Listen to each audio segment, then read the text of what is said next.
Welcome. This is Trinity Gaia Oracle. In this series, we will be taking a journey through each card in the Divine Masculine Healing Oracle deck by Christabel Jessica, and the artwork is by Ceclia G.F. I will begin by reading from the guidebook as I have been guided to do so, and there are some really beautiful messages in the guidebook. And then I will move into an intuitive reading. As this is a timeless reading, whenever you do encounter this, there may be something in here for you. So do take what resonates and discard what does not.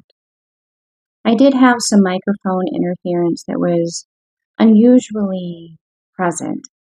So I have re-recorded the reading of the guidebook, and there's just so much beauty in the intuitive aspect of the reading that came through earlier that I'm guided to allow that part to be part of this reading and not try to redo that, try to recapture that and have anything lost for you guys in that. So I will be re-recording the beginning, so if the audio sounds a little bit different, that is why. Today we will be taking a deeper look into chalk. Take ownership of your mistakes. However, do not let guilt eat you alive. Learn from the choices you regret and allow them to make you a more understanding person. Chalk is the Mayan god of rain and fertility, revered for bringing rain to earth by striking the clouds in the sky with his axe. In Mayan culture, duality is reflected through the connection between destruction and renewal. Chalk and Apuch, the god of death, are said to work in tandem, with Chalk using his rain to create new seedlings, and Apuch nipping off the tips of the new buds. Another version of his mythology tells the tale of Chalk creating rain through his sorrow. Chalk had a love affair with his brother's wife, Ahau, the sun god.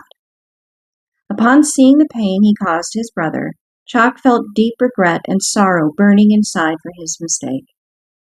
As the pressure of the shame built up within him, clouds appeared in the sky. As remorseful tears fell from his eyes, the first raindrops fell from above as if the sky was crying with him. The aftermath of a mistake can leave you stuck in a haze of self-ridicule and guilt. When you realize you have hurt someone, it can feel just as painful as being the one on the receiving end. It leaves you with an unpleasant feeling in the pit of your stomach and slowly eats away at you. Guilt is an indicator of your goodness. Use this as fuel for different choices made in the future. If you didn't care, you wouldn't feel remorse. Your mistakes don't define you. Your mistakes do not negate your goodness. How you move on from them can make all the difference in the world. Reviewing past behaviors and seeing any toxicity you didn't see then is a marker of growth. Mistakes are fodder for learning and are experienced by all humans. You can't be living the earthly experience by avoiding messing up. Admitting that you have made a mistake is essential to help it not eat away at you, and it will ease your inner world and help mend the relationships with those involved. Trying to do everything in your power to avoid thinking about it will lead to mental anguish. Ensuring people feel heard and acknowledged can work wonders in patching up connections. An apology and humility can move mountains. Accountability matters. Counterintuitively, mistakes can make you feel a better person. Counterintuitively, mistakes can make you a better person. Messing up moves you forward on your path toward becoming older and wiser. Your character becomes enriched via your experiences. The good, yes, yet the bad deepens you even more. You become more understanding of others' flaws because you come face to face with your own. You want to do better because you know what being steeped in shame and guilt feels like. If you have made a mistake, be remorseful, yet make sure you don't get to a place of debilitating self-hatred. There comes a point when you need to forgive yourself. Reflect and choose differently next time you are in a similar situation. Move past ruminating on your mess-ups.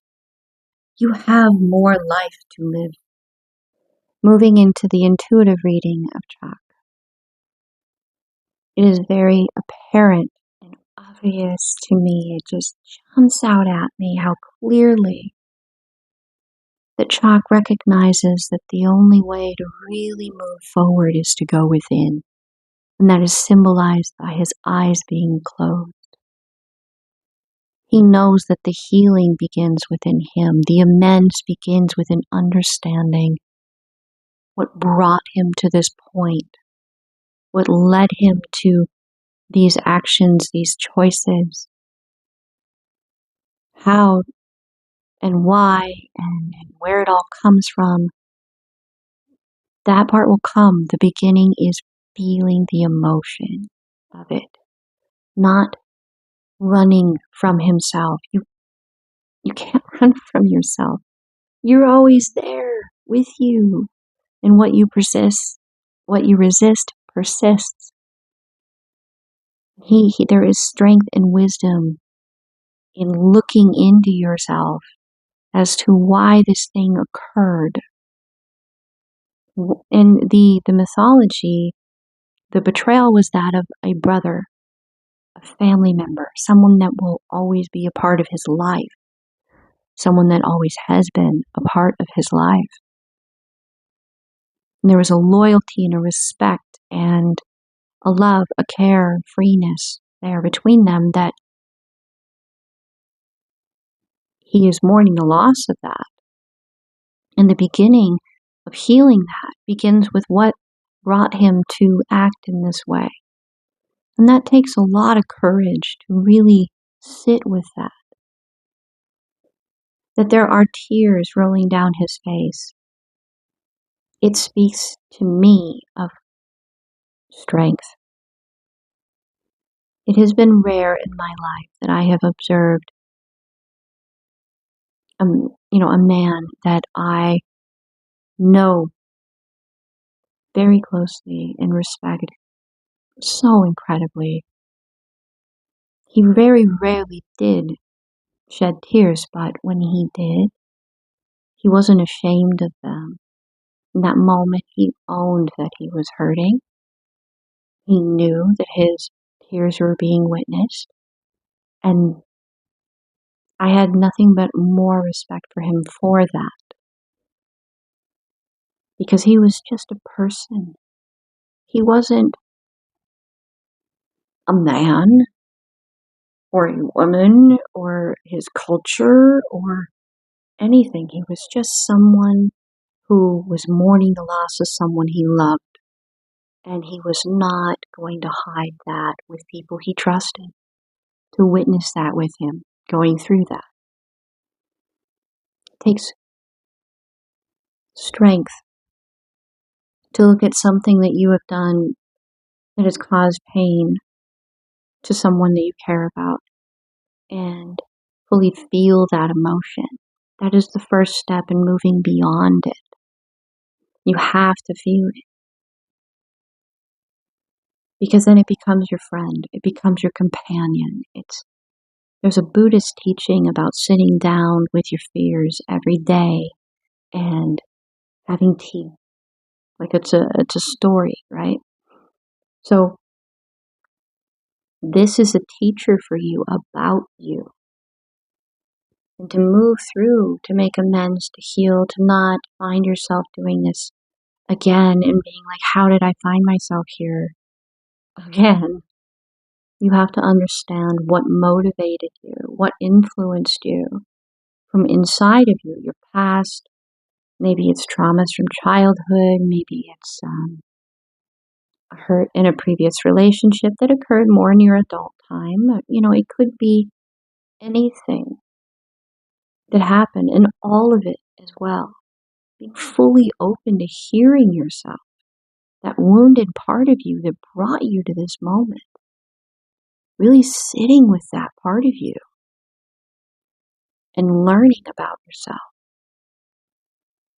Because as you move into healing this dynamic, if it really is a brother, or you find yourself in another situation that is similar, and you find yourself kind of maybe being in a similar situation where maybe the conversation, for example, could get a little too intimate, a little too close.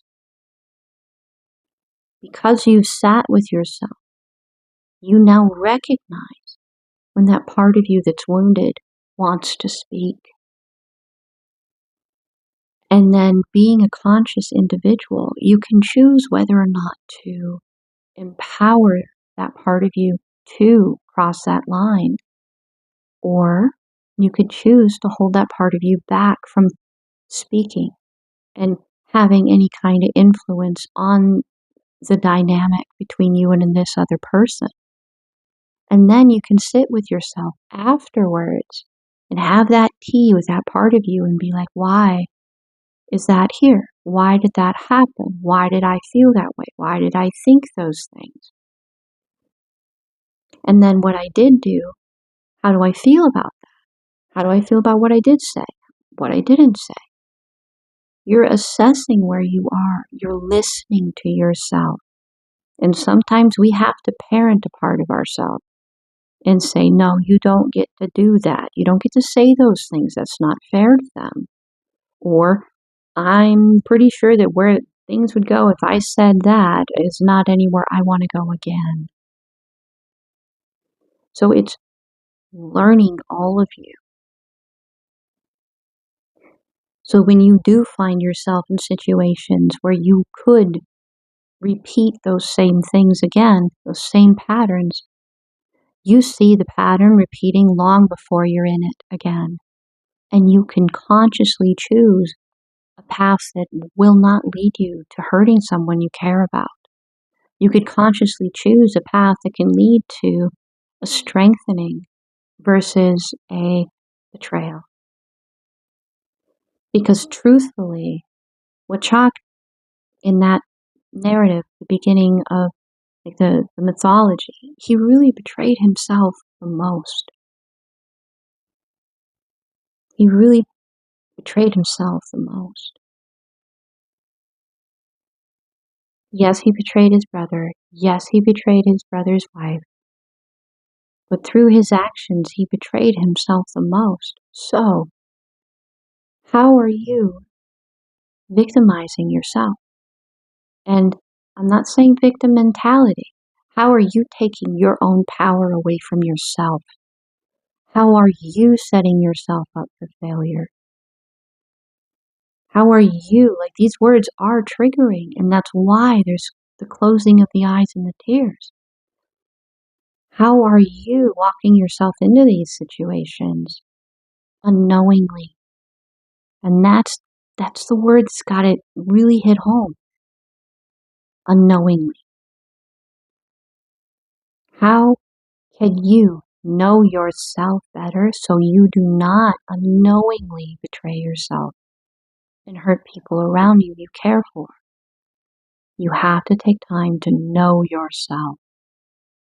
And Chak teaches, shows, demonstrates the wisdom and the strength and the power in looking at the parts of us that we don't want to know, we don't want to see, and we don't like talking to because they are emotionally charging. They make us feel bad. The only way to move beyond these things is to move through them, to know them. To know yourself means that you will not repeat this. And the promise you can make to yourself and to possibly those around you is that you are going to move through this process of getting to know yourself, because you never want to do this to yourself and anyone else around you that it impacts again. If that is something you can own, that you don't want to repeat this, you don't want to keep doing this, you don't want to do it again, then you can promise yourself that. And every time you look at an emotion or a thought, or you have a memory that comes through by sitting with this part of you that you unknowingly gave your power to create this situation, you are showing up for yourself. You are parenting yourself. You are not abandoning yourself. You are empowering and healing yourself. And in time, that part of you will begin to feel loved and heard and nurtured and understood. Many of us that have found ourselves feeling this because we're human, we're not perfect. It is most likely your inner child that felt abandoned, that felt that they were not getting their needs met. You are the first person that can give yourself that security, that you will not abandon yourself, that you will show up for yourself, that you will take the time to heal, to understand, to listen, to feel what you need to feel for yourself. And then you will find, as you move through it, and you eventually get to the other side of it, that you'll be in situations that you are finding are new, that you're challenged in new ways. And because you went through this and you know yourself, you're able to rise to the occasion, to the challenge of it, to live your life more fully because you know yourself more fully. You offer more of who you are to whoever you interact with because you know more of who you are. Chalk, in many ways, it's a very triggering aspect of this journey. And when you're triggered, it's an opportunity to heal. It brings up emotions and feelings and thoughts that are full of pain and fire and rah. It's an opportunity to heal that, to bring it the medicine it needs, just to be heard, to be understood, so that it can then change into something that is more positive, more empowering, more at peace, not in chaos and toxin and dysfunction. Chalk, in many ways, to me, speaks of a very real aspect of the human warrior spirit. It's not about religion. It's not about any kind of concept of structured spirituality. It's about the desire to live fully, to love completely, to be conscious of how we impact those around us, beginning within ourselves. That we will defend what is ours, but we will not fight for fighting's sake. We will fight because we must, because we've exhausted every other alternative. Chalk right now is fighting himself. He's encountering that part of him that is just in a torrent of emotion and thought, and it feels overwhelming. So there's tears, and there's thunderstorms, and there's lightning, and maybe there really is a tornado in there at some point, but it can't stay within him like that. Eventually the storm will pass.